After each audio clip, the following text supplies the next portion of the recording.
नमस्कार दोस्तों, हमारे चैनल में आपका फिर से स्वागत है, जहां हम हिंदू परंपराओं, त्योहारों और भक्तिपूर्ण विषय के ऊपर चर्चा करते हैं। आज का विषय संध्या पूजन के ऊपर है।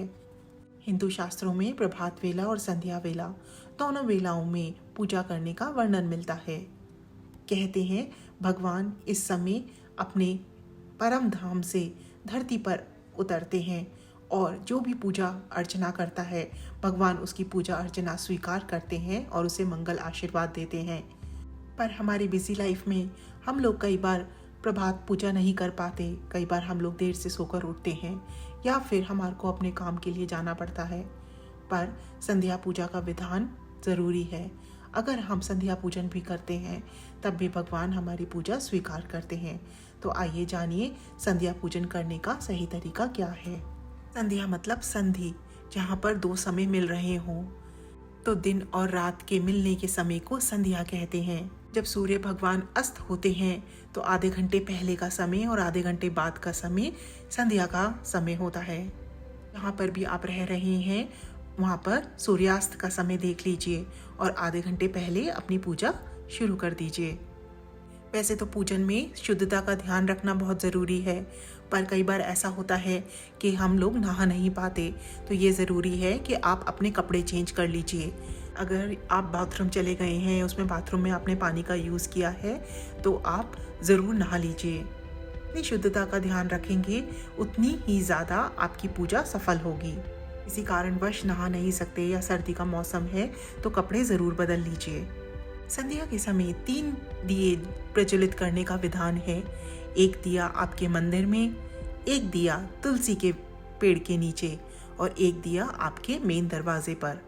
तीनों दिए आप एक साथ प्रज्वलित कर सकते हैं। एक दिया आप मेन दरवाजे पर रख दीजिए, एक तुलसी मैया के नीचे रखकर उनसे प्रार्थना कर लीजिए, हे तुलसी मैया आप सदा हमारे घर में विराजमान रहिए और श्री हरि की भक्ति हमें दीजिए। तुलसी माँ भगवती लक्ष्मी का स्वरूप हैं और जहाँ पर भगवती लक्ष्मी होती हैं, भगवान नारायण होती हैं, वहाँ पर धन वैभव सदा विद्यमान रहता है। उसके बाद आप अपने मंदिर के दिए से भगवान जी की आरती कर लीजिए। आरती आप कोई भी कर सकते हैं, पर हमेशा गणेश जी की आरती से शुरू कीजिए और ओम जय जगदीश जी की आरती सारे भगवान जी की आरती संपूर्ण कर देती है। आपके इष्ट हैं तो आप उनकी भी आरती कर सकते हैं। आरती कोई भी कर सकते हैं, पर यह ज़रूरी है कि भावपूर्ण श्रद्धापूर्ण आप भगवान की आरती करें। आरती का विधान इसलिए कहा जाता है कि जो हमसे गलती बन पड़ी है पूजा में, आरती में, वो सब क्षमा हो जाती है। कई बार मेरे पास प्रश्न आते हैं कि आरती करने के बाद पंडित जी आरती के चारों ओर जल घुमाते हैं और फिर जल का छिड़काव करते हैं, तो उसका भी विधान है। जब आरती हम करते हैं तो आरती में भगवान की शक्ति आ जाती है और वो शक्ति बहुत ज़्यादा ऊर्जापूर्ण होती है। उसको जल उसके ऊपर घुमाने से उसको थोड़ा कंट्रोल में करा जाता है और फिर उस जल का छिड़काव आपके ऊपर करा जाता है, तो उस जल के द्वारा वो शक्ति आपके ऊपर एक कृपा की बरसात करती है। जब हम आरती के ऊपर हाथ घुमाकर उस हाथ को अपने सर पर रखते हैं तो भगवान का आशीर्वाद स्वतः हमारे ऊपर आ जाता है। आरती के बाद भोग लगाने का विधान है। भगवान को भोग जरूर अर्पण कीजिए।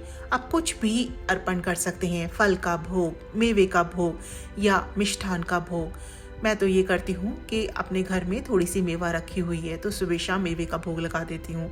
अगर आपसे बन पड़े तो आप कुछ लड्डू बना लीजिए, घर में मिष्ठान बना के रख लीजिए और थोड़ा थोड़ा भोग आप भगवान को सुबह शाम ज़रूर अर्पण कीजिए। भगवान हमारे घर के सदस्य की तरह हैं, तो जैसे हम घर के सदस्य को खाना खिलाते हैं, छोटे बच्चे को सुबह शाम भोग लगाते हैं, हम उन्हें जितना प्यार देंगे उतनी ज़्यादा कृपा हम पर बरसेगी।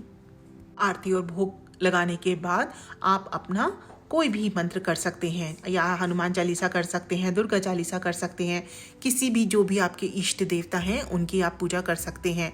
संध्या वेला का समय ऐसा होता है, चाहे आप 10 मिनट भी पूजा पाठ करें लेकिन मन से और भाव से करें तो वो आपका संपर्क भगवान तक जोड़ देता है।